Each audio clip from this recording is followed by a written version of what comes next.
I'm a big fan of Metroidvania games. There's just something about the mix of old school platforming, exploration, and the ability to level up your character with either experience points, new equipment, or even just simple abilities that makes me sit down for hours on end and immerse myself into the game. I've heard of Hollow Knight before and just never got around to playing it, even though I heard it was a fantastic game. I didn't know at the time that it was a Metroidvania type game. So it was kind of a pleasant surprise as I started playing to realize that this was the genre the game took place in. You play as a nameless little bug armed with a sword-like weapon named a nail and a tattered cape. There's little given to you in regards to a plot, at least from the beginning. You just encounter a village named Dirtmouth and see that it's depressingly empty. You're told by the lone inhabitant that everyone decided to go for an adventure underground. You, of course, hop down there yourself to find out what all the hubbub is about. Plot is given to you in little pieces, both by various pillars and glyphs that litter the caverns, and by the other bugs that you can run into.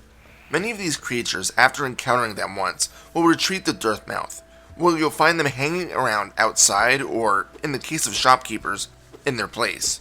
Although it's not required, you can oftentimes visit the village to see if the bugs have anything new to say. There's also plenty of NPCs that prefer to stay underground. There are shopkeepers that don't want to leave their abode, and other creatures that just plain live down there. Each bug has their own personality, and helps lead to a fully realized world underneath that small little domain. I'll talk more about that soon, but first I want to talk about the gameplay mechanics. You walk and run around, swing your nail, defeat enemies, and beat the game. Done. Next game. But seriously, it's a normal platformer for the most part. Square attacks while X jumps around. Pressing L1 at any time brings up a map of the area, provided that you bought one from the wandering cartographer. What I like about this is that your knight will actually show an animation of opening and staring down at the map, almost like a traveler who is hopelessly lost. It's a small detail that really shows how much care was put into the game. In addition to the normal stuff, you also use R2 to dash around, when the appropriate gear is found. Circle allows you to use Soul, and that is the equivalent to magic of the game. More on that later. You can also press triangle to use the Dream Nail, which becomes an integral part of the game about halfway in. Using it typically won't harm your enemies, but you'll be able to read their thoughts. I didn't use it often, but it does help lead into finding out more of the story of the Hollow Knight.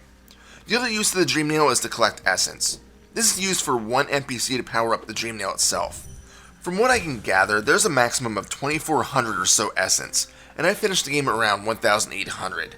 For every several hundred, the vendor will give you a reward, so be sure to seek it out every once in a while to see what prize you can get next. We're now at later, so I'm going to talk about the soul. When striking enemies, you'll see the globe in the top left of the screen start to fill. This is your soul gauge, and you'll be using it a lot. There are a few special offensive skills that you can use, such as a downward strike to destroy any weak floors, or a forward blast that does substantial damage to anything it strikes. It's a nice attack to have, especially in some of the tougher boss battles. However, there is, in my opinion, another, more critical reason to hold on to your soul. It's also used to heal you. Sure, you can rest at a bench to restore your energy, while you save the game as well, but if you're a few rooms away and are a breath away from death, you want to hold circle to focus and consume your soul for life. A full soul globe will net you about 3 health points, shown as the masks next to the globe. There is, of course, a risk to healing in this way. You are essentially a sitting target. There may be times in which you may attempt to heal, but end up taking more damage because you can't evade an attack in time, and at that point, you're just wasting your soul. There are ways to curb this danger in the form of charms. In your journey, you'll find these equipable artifacts which grant a variety of bonuses. Some will increase your attack range, your movement speed, the amount of money you'll get for each enemy to drop. Others may increase the healing speed or even give you some semi-protection against attacks while focusing. They still won't fully protect you against your enemies, but depending on which ones you decide to take with you, they may help. As for doing that, by sitting at a save point bench, you can open your inventory screen to monitor your charms. You only have a limited amount of slots available, and many of the charms will require multiple slots. By finding more of these relics, one of the shopkeepers will sell you more slots. but it helps force you to choose which ones to bring with you instead of allowing for a totally overpowered character. So now that we've talked about the gameplay, let's discuss the world you'll be traveling through. It is depressingly beautiful, if that makes sense. The opening area of Dirtmouth is completely desolate feeling, and when you jump down the well, things don't get any more pleasant. The opening caverns just look bleak, and you get that gut feeling that nothing is going to turn out well for any of the characters involved in this story. Of course, that's not entirely true, but there is a lot of death and despair going on in this world underneath Dirtmouth. Another nice touch that helps with this feeling is when you take damage. When doing so, the game pauses for a split second, and all audio is temporarily muted, then slowly fades back into normalcy.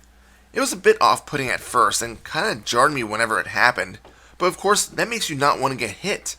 You do get used to it though, and although it did feel weird to me at first, I did always like this mechanic right from the start.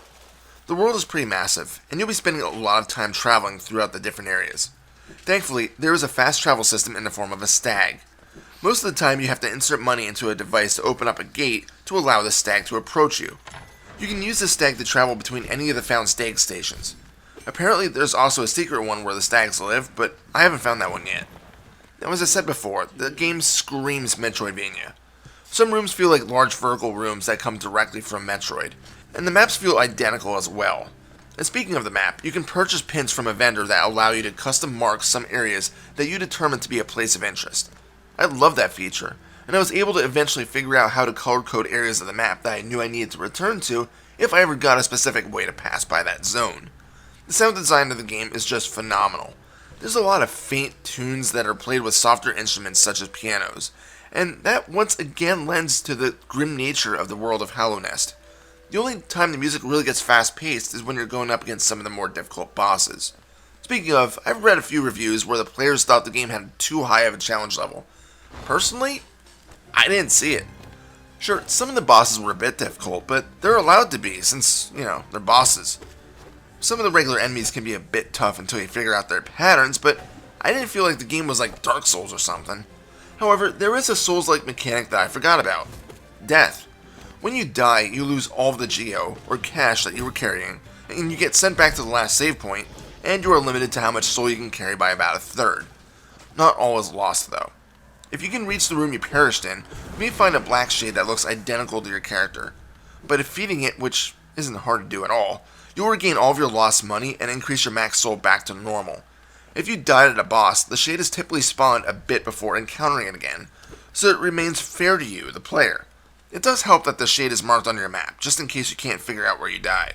Also, in emergencies, if you uncover a specific NPC in Dirtmouth, they'll help you regain your shade at a cost of rod and egg, which can be found very sparingly within the world. That's Hollow Knight. I freaking love this game, and I actually look forward to playing it again in a few years.